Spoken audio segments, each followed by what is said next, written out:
going to do what I want. How old are you? 35. Do you think that there's going to come a day when this is going to be tired? And if it does come a day, do you think you're ever going to go the marriage route?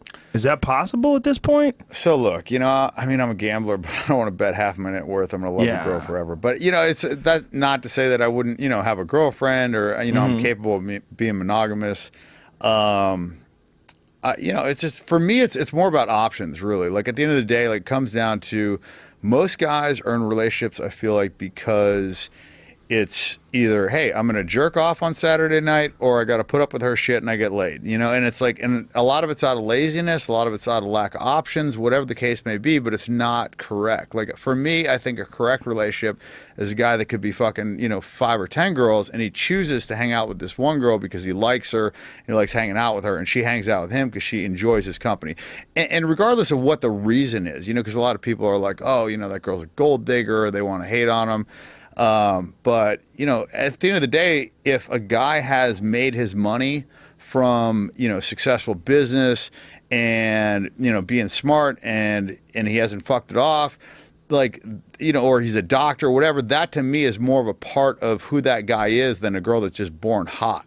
So for a guy to like a girl just because she's hot, I feel like is like the most superficial thing of all time. Well, I mean, she has to be nice, too. She can't, hopefully. She does, but I'm saying a lot of guys are with a girl just because she's hot, and they don't really get as much shit as a girl that's with a guy because he's successful or because he has money. It's true. It is true. It is true. Like, the guy who earned that money, it's his character and his willpower and his discipline that's allowed him, his smarts has allowed him to earn that money, or he just got lucky as fuck. There's definitely some lucky ones, but you also have to hold on to it. You know, I mean, once you got money, I mean, you got every asshole and their mother with their hand out, trying to scam you, and I mean, it's easy to fuck it off or make bad investments or whatever the case may be. Yeah, it is. It is a funny little situation there, isn't it? Because, like, it's also the way women are allowed to dress. Even like a respectable woman is allowed to have her tits pressed together and pushed up, and she's allowed to have a skirt that's just like a little light vagina curtain, and that's really all it is. And little panties underneath, and smooth legs, and high heels. I mean, the whole thing is sex. Well, it's just selling lust. Let's talk about bathing suits. I mean, the fact that every bathing suit now is basically a thong, and the fact that like a bathing suit shows more than like the most revealing underwear back in the day ever used to, right? Yeah. But it's like completely socially acceptable. Then on Halloween they can wear even less than that. They paint their and it's tits. Okay. Yeah, it's like literally butt naked. They're allowed to wear paint. Yeah. When the fuck did paint become clothes? Imagine we put paint on our dick and went out. You get arrested, right? Yeah. Well, how come a girl can wear paint on her tits, but you can't wear paint on your dick? I want to know. Yeah, I want to know. Well, it's a double standard. It is a double standard. Nobody wants to see your dick painted up. That's why. Yeah. Especially if it's like American flag or something. Yeah, I don't want to see a bunch of zebra dicks around either. It is weird. There are weird double standards, but it's also people don't want to open their mouth because they don't want, first of all, they don't want anybody to think that they, like, why do women get to do this? And what are you complaining? Poor guy. You don't want to hear that. But it's also when men complain about the double standard in like marriage, like what you said, as far as it being a gamble, it's a terrible gamble for a wealthy man. It's terrible. Because like it's essentially a financial agreement. Yeah. It's not a love agreement. Well, no, you're asking the government permission to be with a girl, and if you decide that you don't want to be with them, now you have to go ask the government, and then you have to get lawyers involved, and it's this whole process that, in my eyes, it makes both parties feel well, not both parties, because usually it's kind of like a magnet, like one is pushing a little bit further than the other, and it's so there's one kind of like always chasing or whatever. So for me, it just makes the party that's a little bit less invested just feel trapped. And when you're in a relationship and you feel trapped, the first thing you want to do is run, right?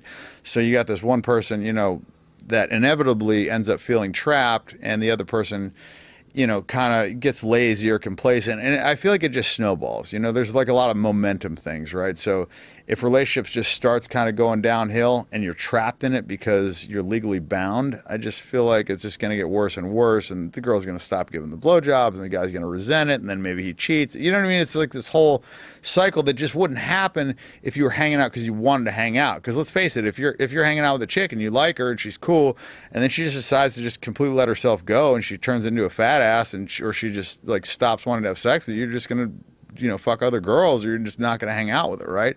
But if you're married to her, you don't really have a choice. I mean, now you're kind of like, you got to ask the government permission and, this and that. Yeah, you got to get lawyers involved. You live in the same place. You got to, it takes forever. You have to agree on terms, and you have to pay for her lawyer.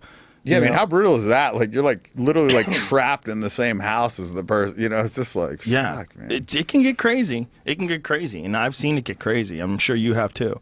Yeah. When people get divorced, I mean, it is one of the most stressful things a person can go through in their life. And when you're working all day, and if she's not working, that's when it's really crazy. I had a buddy who was going through a divorce. His wife never worked.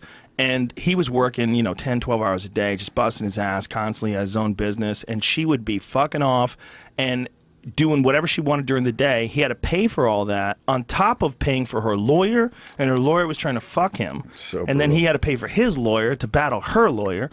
And they all just dragged the whole thing out. It took over a year and a half for him to get divorced. So it's a year and a half, this poor bastard he's free now, but goddamn, but try to get him married now. He'll fucking shoot you in the face if you even bring up that word. It's like he went through it. I mean, they have a term for it in gambling. It's negative free roll. It's where you can basically only lose. You have no upside. Like for instance, a negative free roll is like if I were to tell you, hey, if you can go bench press 300 pounds, I'll give you $10,000. Well, I just can't win anything. You know what I mean? Because if you can't do it, then I don't get anything. So it's kind of like, in my eyes, I just feel like it's a situation where you can just lose. It's kind of like my buddy, he got into a relationship and he just like dove in like super hardcore really fast.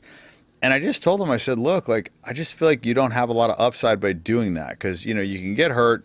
And if you just take it slow, like worst case scenario, you just weren't quite as close for a month. But I said, if it doesn't work out, then now you invested, all this time and this effort. And it's like, and I feel like because he went so hardcore for this girl, it kind of like, sometimes it makes them run away a little bit because they know people, they just by nature want what they can't have, right? So if you just give it all to them immediately, then it's kind of like... They're like, look at this bitch. Yeah, exactly. They kind of like lose respect for you a little bit. It can happen or it can be perfect. Relationships just have to be organic. That's what it really has to be.